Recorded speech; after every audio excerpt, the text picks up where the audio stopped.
back to my channel, sports fans. Okay, let's get into this right here. Well, Bill Russell is not a top 10 player. Bill Russell is not a top 10 player, and maybe not even a top 15 player. We're going to make this video in, I think, three or four different parts. That's what we're going to do with this video right here. I did this video before. YouTube just pulled it down again, but it was like a two hours long. And I think, for a lot of people, they don't have the patience to really watch a 2-hour video or whatever like that. It was pretty good.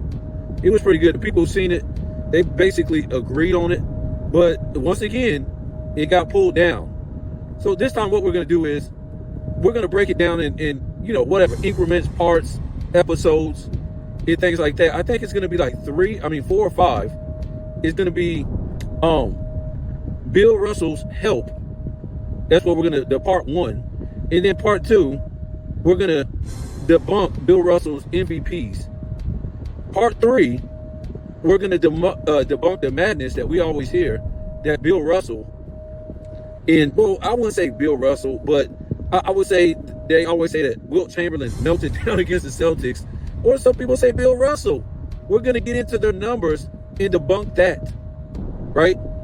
And then we're going to get into, I don't know if it's going to be on that one, but we're going to get into the fact that Bill Russell, as a defender, a rebounder, was nowhere close to Wilt Chamberlain. He was good, but he wasn't nowhere close to Wilt Chamberlain.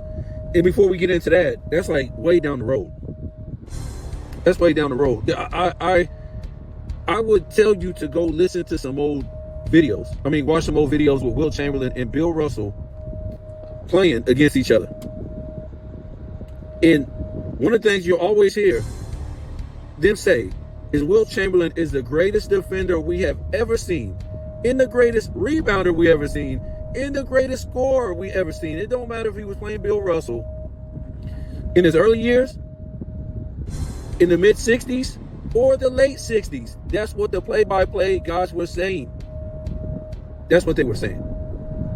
Okay, so I'm just telling you, before we get to that point, that's something you might want to check out if you think I'm just making up stuff. And to me, I didn't hear them really clamor over Bill Russell that much when I'm listening to the play-by-play guys. It's always Wilt Chamberlain. So these videos, once again, they're not to, debunk or expose Bill Russell or the 60s Celtics or that dynasty Celtics. Nothing like that. They were who they were. The greatest team of all time. And no other dynasty or team, NBA team, is even close. Not only that, whatever great dynasty there was, whether the 80s Lakers, the 80s Celtics, the 90s Bulls, the 2000s Lakers, or we talking about the San Antonio Spurs of the 2000s, whatever dynasty you think is good, which they all were good, the Celtics of the 60s doubled that. They were double better than that. And I had a sub ask me, he was like, yeah, man, I think the Boston Celtics were good, man, but you're trying to tell me if you put the Bulls back then, or if you took Jordan's Bulls against that Boston Celtics team, they would beat them, man. Ain't no way they would beat that Bulls team. Well, that's not what I'm saying, guys.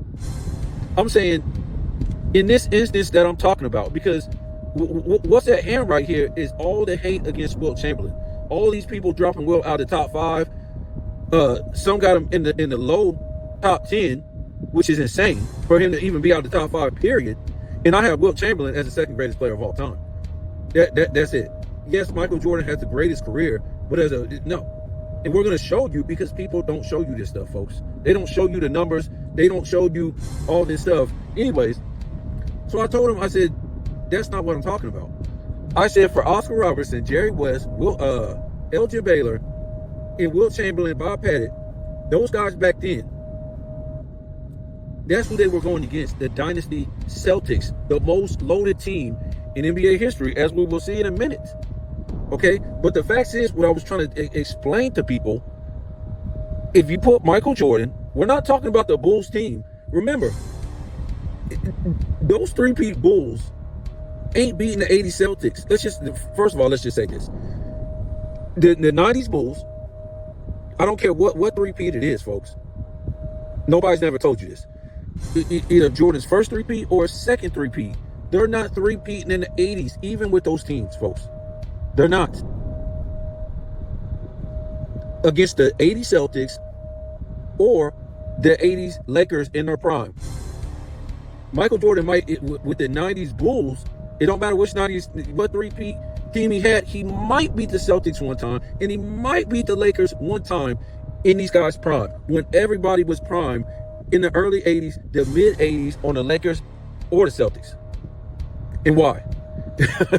Because the only teams that were loaded like the 80s Celtics or the 80s Lakers was the 60s Celtics. And the 60s Celtics were even more loaded. You got to remember, Michael Jordan is praised for doing more with less. More with less, okay? But that don't mean he was still going up against the same competition as far as loaded teams in the 90s. He wasn't doing that, folks. It was more, the talent was spread out in the 90s. It was, what do you call it? Parity. That's why when he won his third ring in a row, he said he couldn't believe it because it was so much parity in the league. Once they took, once Kareem got old, it started to be parity. It started to be parity. And then boom, what do you know? Here come the Portland Trailblazers. Now they could beat them. The Lakers. Here comes the what do you call it? The Pistons. Now they could beat them. Because it was parity now. It wasn't all stacked up like that. So what I'm trying to say is, actually this is something valuable to know as we go on, and you're going to see.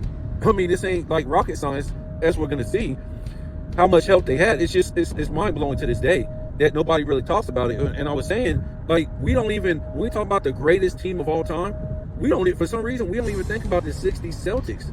We don't think about it.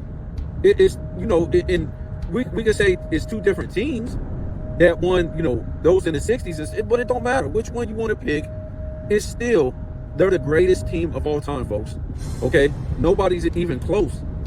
So anyways, like I was saying, you take Michael Jordan, you take Magic Johnson, you take Larry Bird, you take LeBron James, whatever that's worth. You take any great Tim Duncan, take some of these great players from the 80s to 90s. That's what you do. Or the 2000s, whatever era you think, whatever great guy there was. Kobe Bryant, whatever, Shaq.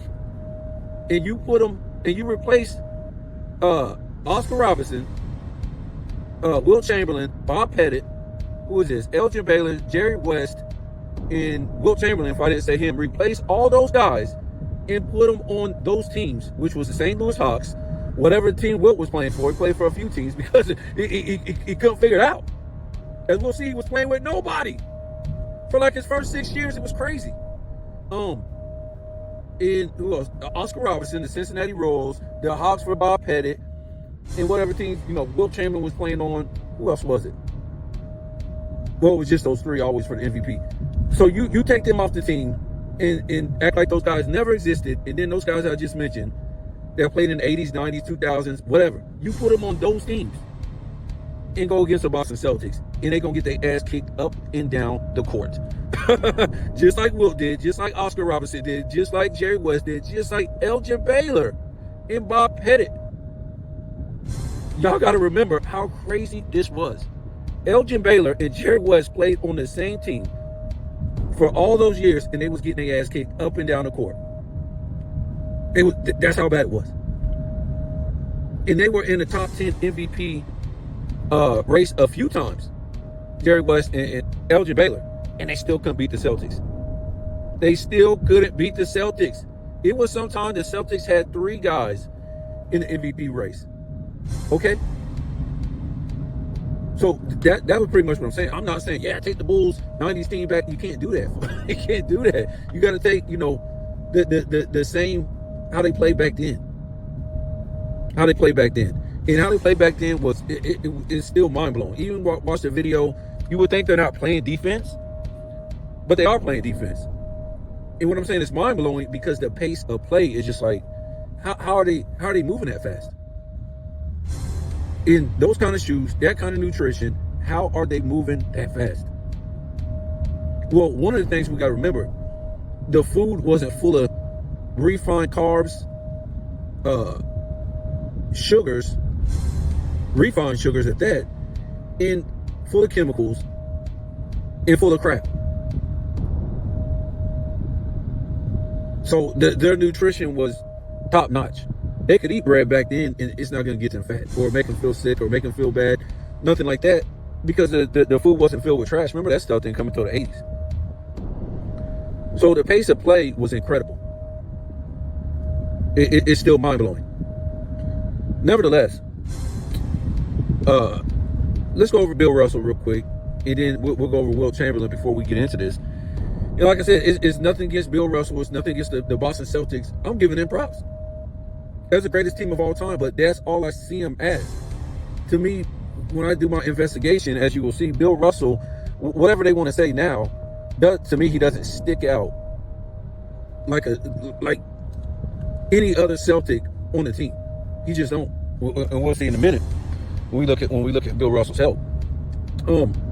So Bill Russell, he was he almost didn't get drafted.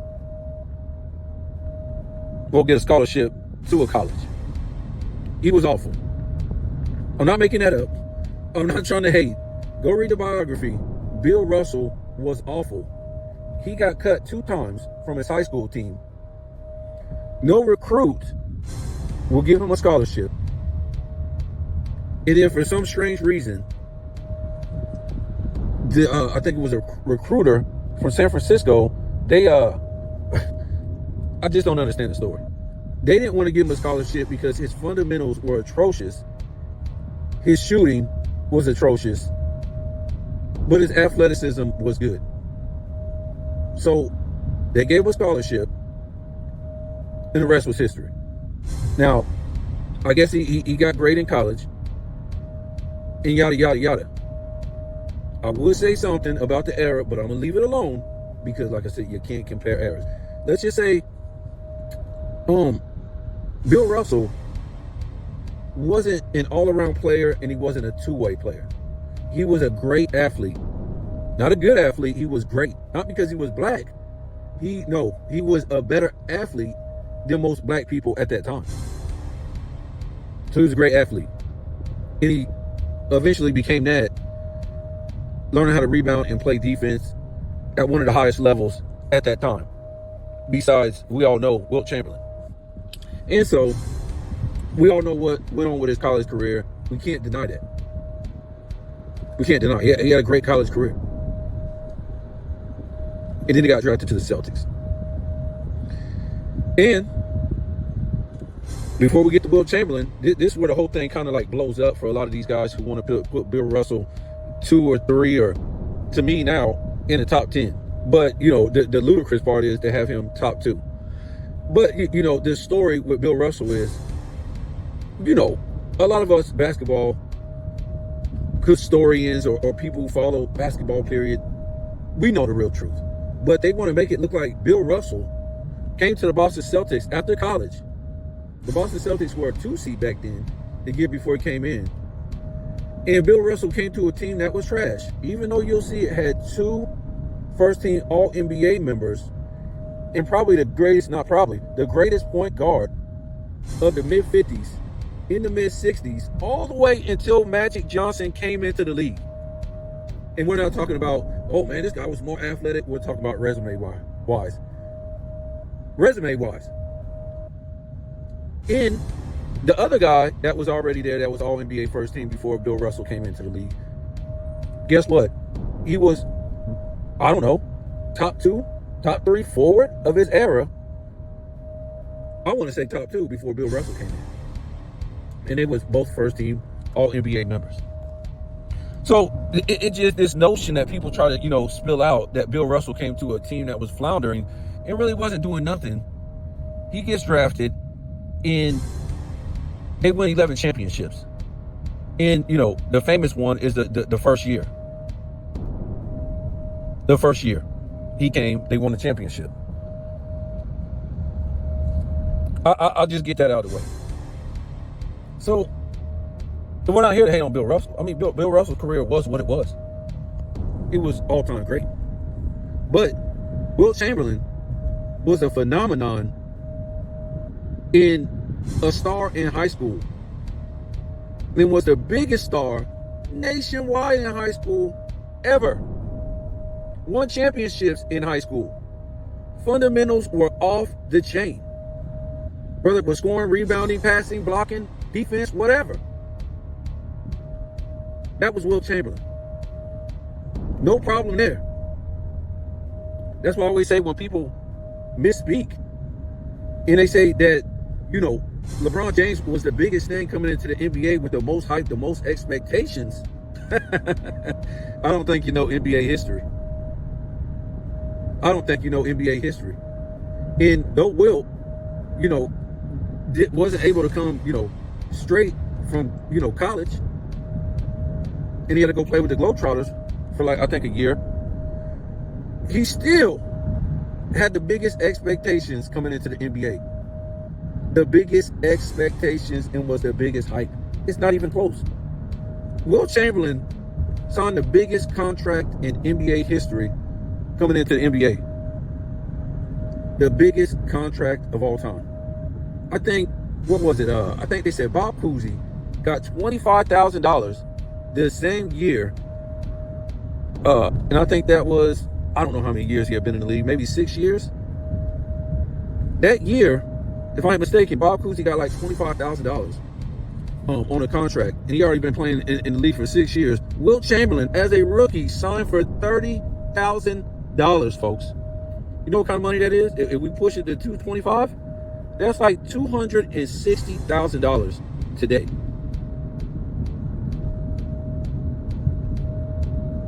That's the equivalent.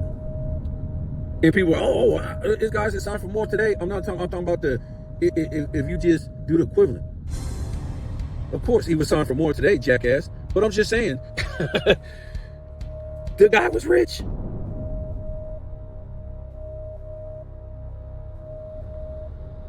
That's a lot of money back then. It was teams that was worth what he was signing for. It was teams that was worth what he was signing for. It's crazy. Well, teams back then. So, I mean, Wilt Chamberlain was bigger than life. Not to mention the movie star status. LeBron James will never, and LeBron James' career is over, but he's never came to the fame that Wilt Chamberlain had. He'll never come to that fame. He never has reached that. Okay? And I don't even think he reached the fame that Magic Johnson got to, LeBron James. And of course, he didn't reach the fame that Michael Jordan got to. Michael Jordan is just, you know, just that dude. So that was Wilt Chamberlain's story coming into the NBA. You know what I'm saying? It was way more than Bill Russell could ever.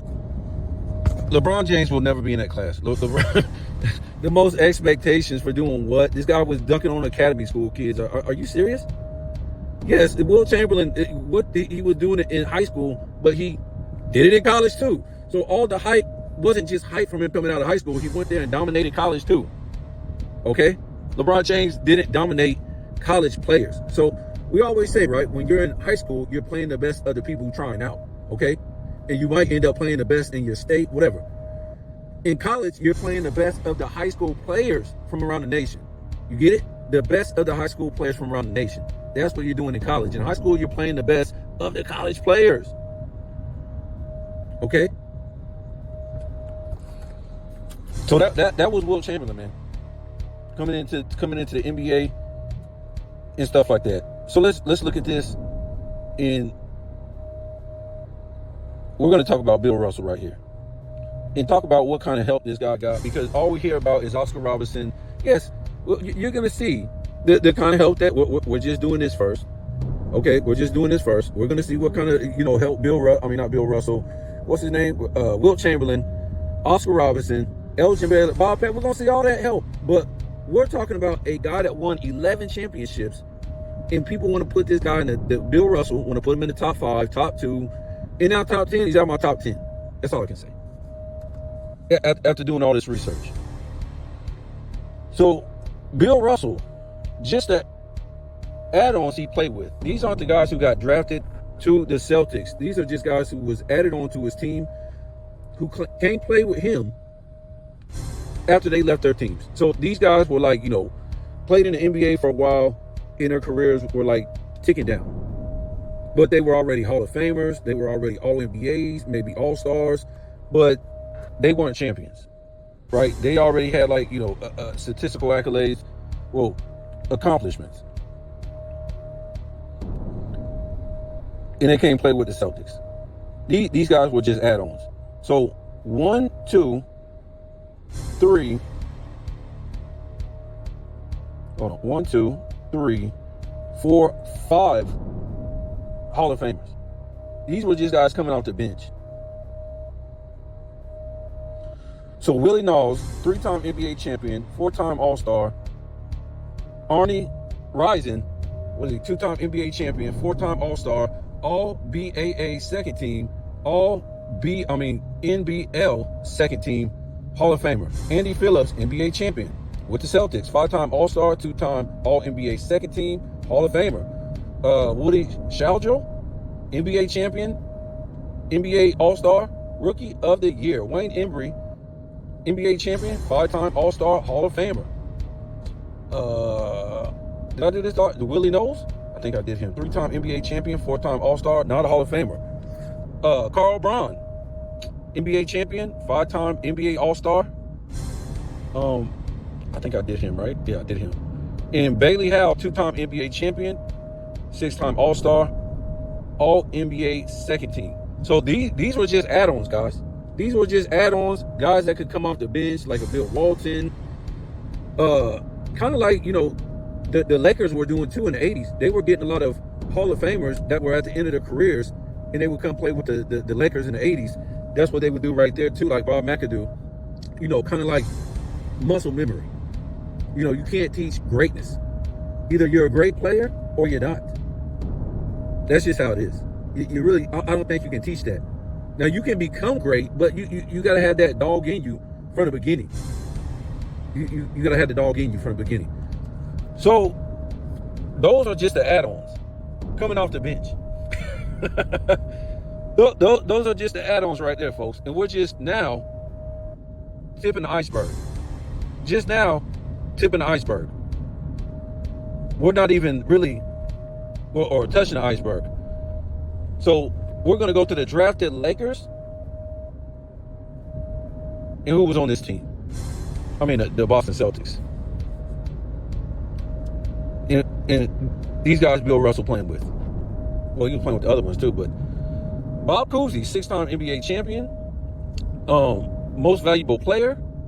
So he was the MVP the year that Bill Russell came into the league. 2-time All-Star Game MVP, 10-time All-Star, 10-time All-NBA first team, 2-time All-NBA second team, 8-time assist leader, Hall of Famer, top 75. So again, for Bob Cousy, the greatest point guard of the mid-50s into the mid-60s until Magic Johnson came into the league. Bring me somebody else's resume that beats that for Bob Cousy. Nobody. Bill Sharman. And I don't think he was drafted to the team, but he might be the add-ons. But he was already there when Bill Russell came. Let's just say that he was already there when Bill Russell came. 4-time champion, 8-time All-Star, All-Star Game MVP.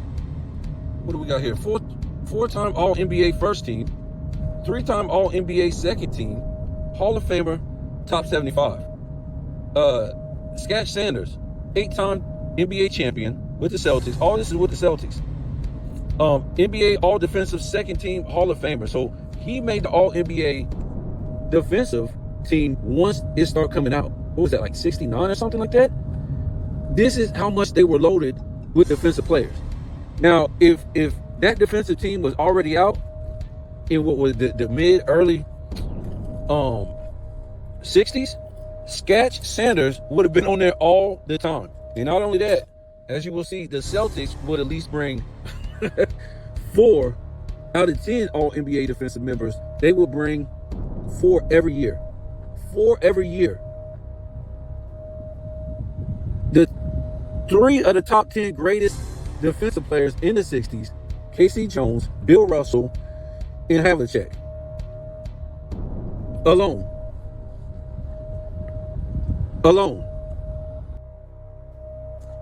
K.C. Jones. 8-time champion.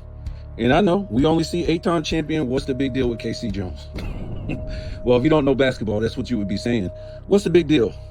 Well, K.C. Jones was one of the greatest. Like I said, he would be one of those guys that be on the defensive team every single year with the Boston Celtics. That's the deal with K.C. Jones. Sam Jones, 10-time NBA champion, 5-time All-Star, 3-time All-NBA second team, Hall of Famer, top 75. John Havlicek, 8-time champion. And of course, some of his accolades wasn't with Bill Russell, but a lot of them was. But it just, we're just telling you how great this guy was. Just like, the add-ons, all their accolades wasn't with Bill Russell. None of them. But they were already Hall of Famers before they came play with Bill Russell. They already had that type of career. And they were just add-ons, like I told you. And Finals MVP for John Havlicek, 13-time All-Star, 4-time All-NBA first team, 7-time All-NBA second team, 5-time All-NBA defensive first team, 3-time All-NBA defensive second team. And it would be more defensive teams if they had them more in the 60s than just, I think, 69. He would have had way more. He would have had more. Hall of Famer, top 75. Who is this? Tommy Heinsohn. As you will see, 8-time NBA champion, 6-time All-Star, 4-time All-NBA second team. Rookie of the year, the year Bill Russell came in. It wasn't Bill Russell. It was this guy, Tommy Heinsohn. And he's a Hall of Famer. So let's look at this real quick. And we're going to go over two different graphs that kind of tell two different things. You know what I'm saying? That's what we're going to do right here. They kind of tell two different things. So this is the Boston Celtics dynasty from 56 to 69. And it's got the All-NBA players on it from 56 to 69. And the All-Star appearances, and we're going to see a lot of that throughout the video. Their points per game and their defensive rating. So in 56, before Bill Russell came in, you got Bob Cousy, he was first team. Bill Sharman, he was first team, All-NBA. 2 All-Stars on the team. They were 5th in points per game and 7th in defensive rating. 57, Bob Cousy, Bill Sharman. The year they won the championship, first team, both of them, All-NBA. 3 All-Stars on the team with Bill Russell. All 3 of them, they were number 1 in scoring, number 1 in defensive rating. 58, All-NBA, Bob Cousy first team, Bill Sharman first team, Bill Russell second team. And I think it was 4 All-Stars on that team. Points per game, second. Defensive rating, first, 59. All-NBA, Bob Cousy first, Bill Sharman first team, Bill Russell first team. 3 All-Stars on the team, which is all 3 of them. They were number 1 in points per game, number 1 defensive rating. In all these years, they're like number 1 in SRS too. 60, Bob Cousy, All-NBA first team, Bill Sharman second team, Bill Russell second team, 3 All-Stars on that team, that's all 3 of them. First in points per game, first in defensive rating.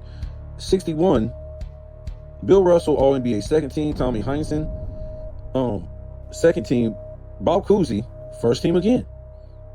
Try to tell you guys, they were 3 All-Stars, not top 10 in points per game, but number 1 defensive rating. 62, Bob Cousy, All-NBA second team, Tommy Heinsohn, All-NBA second team, Bill Russell, All-NBA second team. 4 All-Stars, 8th in points per game, number 1 defensive rating. 63, Bill Russell, All-NBA first team, Tom Heinsohn, second team, Bob Cousy, second team. I think they had, I don't know if that's right. It's saying 2 All-Stars. We're going to see in a minute. But they were points per game, 8th in number 1 defensive rating. 64, John Havlicek, second team, Bill Russell, second team, Tom Heinsohn, second team, 3 All-Stars, points per game, second, number 1 defensive rating. This is getting exhausting. We've never seen this. Is a lot of All-NBA members at a time. So it starts to slow down right here. 65, Bill Russell, All-NBA first team. What is this? Sam Jones, second team, 3 All-Stars, points per game, 9th, defensive rating, 1, number 1. 66, Bill Russell, first team. Hopefully that's right. We're going to see it in a minute. No, we won't be able to see the first team, but I think that's right. Bill Russell, first team, All-NBA. Sam Jones, second team. Havlicek, second team, 3 All-Stars. 7th in points per, was that 7th or 1? I think that's 7. In points per game, defensive rating, first. 67, Bill Russell, second team. Sam Jones, second team, All-NBA. 3 All-Stars. 2nd in points per game, defensive rating, first. 68, Bill Russell, All-NBA, second team. John Havlicek, second team, 3 All-Stars, points per game, 8th. Number 2 defensive rating. 69, John Havlicek, All-NBA, second team. That's it. 2 All-Stars, 9th in points per game, and number 1 defensive rating. Wow. That's wow. You will never see nothing like that. And we're going to show you what Wilt Chamberlain was up against, because people, are trying to play dumb. There's statisticians, there are historians out there trying to use stats as, telling a story when you can't do that. We ain't put up no stats yet, and we're telling this story. So, and we're going to do that later, but the Boston Celtics playoffs from 56 to 57, we got 56 before Bill Russell came in. They lost in the first round. They were a 2 seed. Bill Russell comes in 57, first round bye. They were champions. Now remember, it was only 3 rounds. So if you won a division, there's no conference. If you won a division, you went to the second round, only had to play 1 series before you went to the finals. So first round bye in 57 because they won a division. Then they won a championship. 58, first round bye, and they lost in the finals. 59, first round bye, won a championship. 60, first round bye, won a championship. 61, first round bye, won a championship. 62, first round bye, won a championship. 63, first round bye, won a championship. 64, first round bye, won a championship. 65, first round bye, won a championship. 66, number 2 seed, won a championship. 67, this is when the format changed. You got to play more rounds, and I think you got to play more games. So 67, they were a 2 seed, lost in the second round. But 68, number 2 seed, won the championship. 69, number 4 seed, won the championship. So this is the thing. When you get that first round bye, and it's only 3 rounds, and only, if you get the first round bye, you only got to play 1 series before you get to the finals. So if you get the first round bye, you're playing a team in the second round that just got done playing in the first round, and they're exhausted because the pace of play was so fast. It's kind of like the pace of play now in the 2020s. But they actually played positional basketball. It wasn't 4 guys sitting at the 3-point line. They were playing positional basketball. So when you get that kind of rest, and now only having to play in the second round against that opponent that just got done playing, that fast-paced game, and you got the better team. Obviously, when you look at all these All-NBA members and the defensive members we talked about, you're going to kick their ass every time. Even when they didn't get the first round bye and they changed the format, it really didn't matter except for one time that we seen. So this is going to be the last one right here that we're going to look at. And then we're going to do part 2 tomorrow. We'll get to part 3. But this is 1960 to 1969.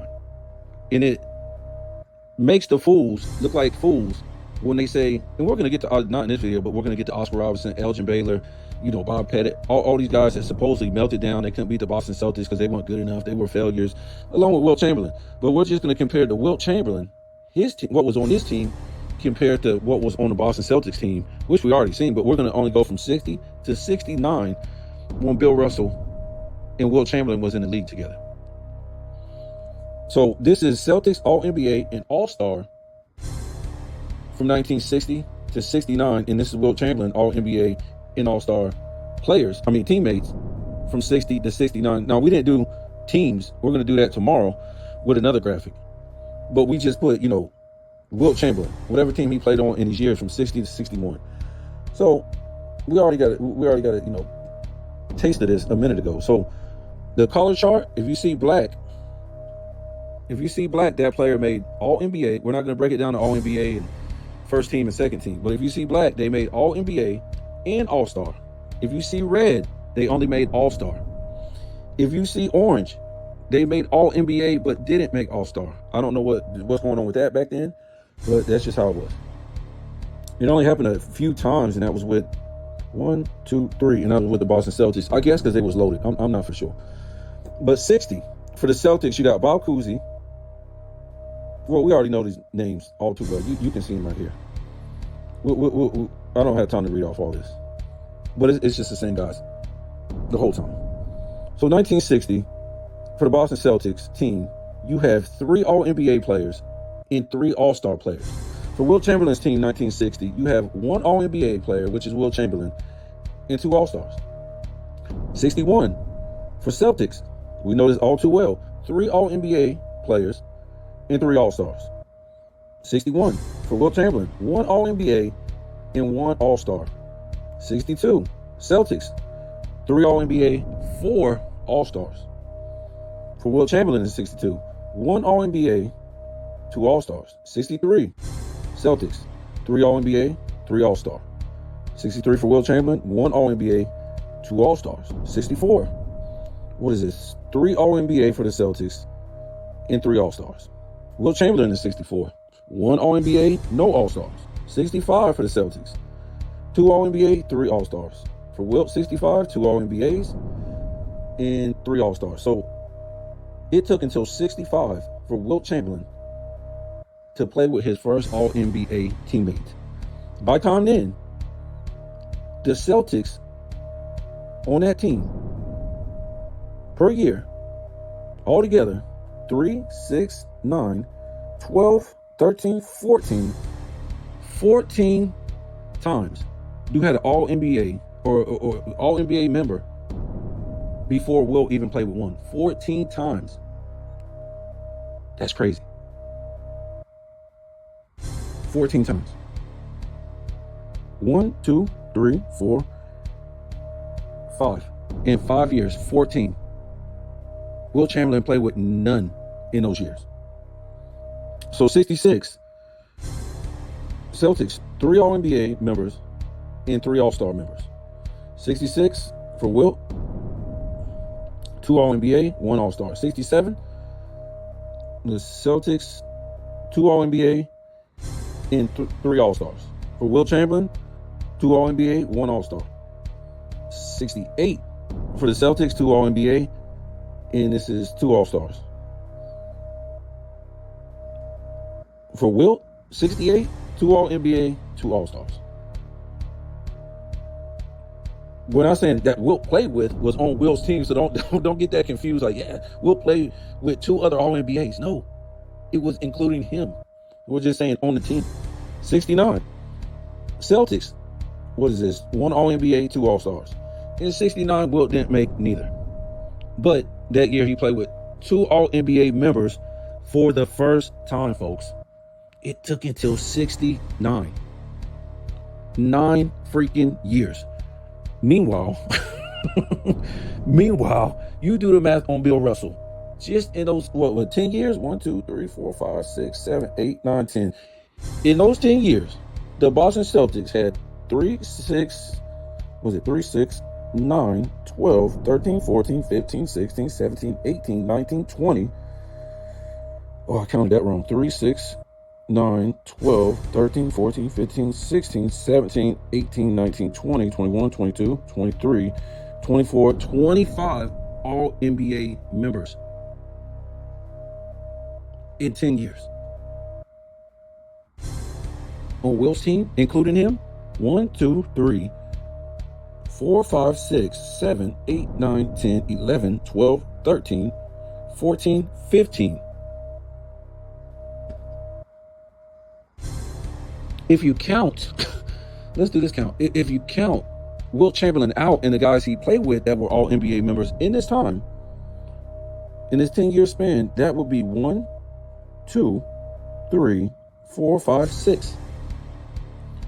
If we leave out Bill Russell and just count his teammates, that would be 2, 4, 6, 8, 10, was it 12, 14, 15, 16, 17. That's not even counting Bill Russell's All-Stars, guys.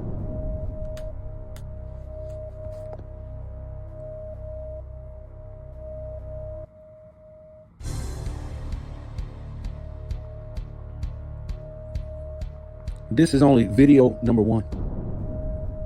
And just in this video right here, you're going to tell me that Bill Russell is a top 10 player, a top 5 player. They showed up to the All-NBA.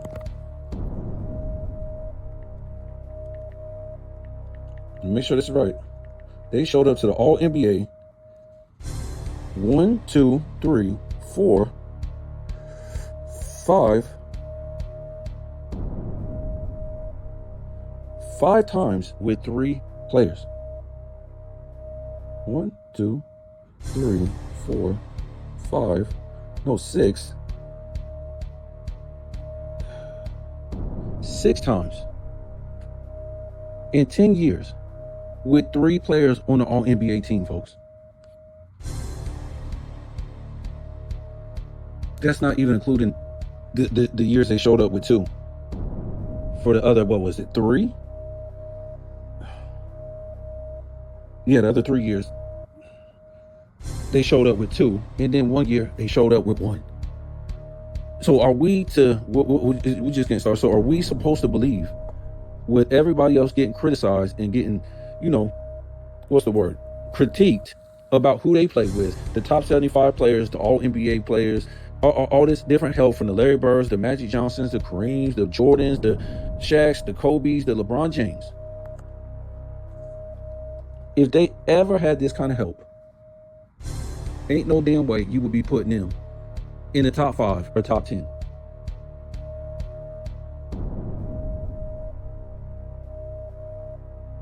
And I know the first thing you're going to say, oh, but Bill Russell did this and did that.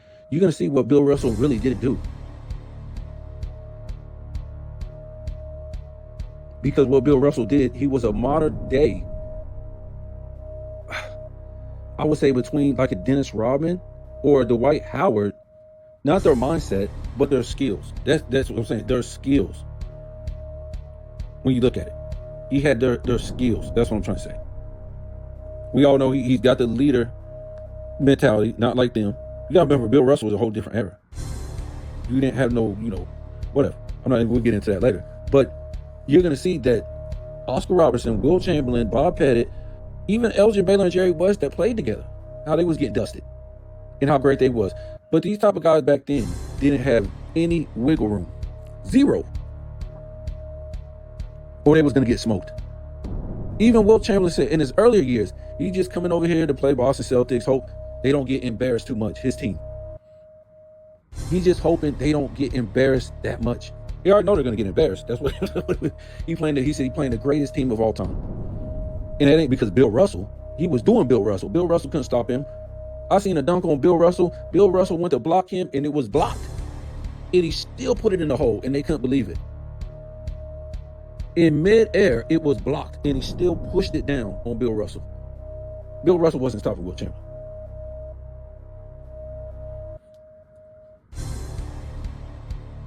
Bill Russell was out there to play a role. That's it. It just happened to be he was on there for 11 championships because he came at the right time. Not to say he wasn't great or he didn't do his part or whatever it is like that. But as we'll see in part 2, part 3, part 4, Bill Russell ain't no top 10 player. And you can call him you can call him a pioneer, whatever. That's cool with me. But as we start to go through just this alone should convince you. You can't be a leader of guys who were already great before you came in. You just added on to the greatness. You was a great player, so you guys were great together. Nothing wrong with that. I'm cool with that. But as you will see, in the MVP race, when we get into it, this guy didn't deserve none of those MVPs. And we're going to show you. So this alone right here, it should start to lower your, Bill Russell on it. For me, when I was doing this stuff, I was just blown away. I've never seen nothing like this. A guy get that much help. A team. And we can even look at defensive teams. It's guys that could have made All-NBA on this team that didn't. Or could have made All-Star but didn't. Because the NBA was trying to spread out the love and get other teams with All-NBAs, other teams with All-NBA players and All-Star players too, so they had to spread the love.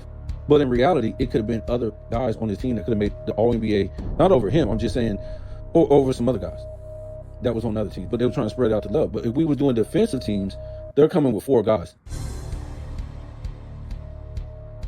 every single year. So part 2 is coming.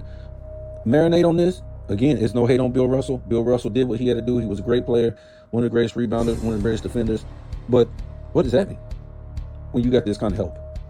Everybody else's feet get held to the fire for the lack of help they had, or, you know, all the help they had.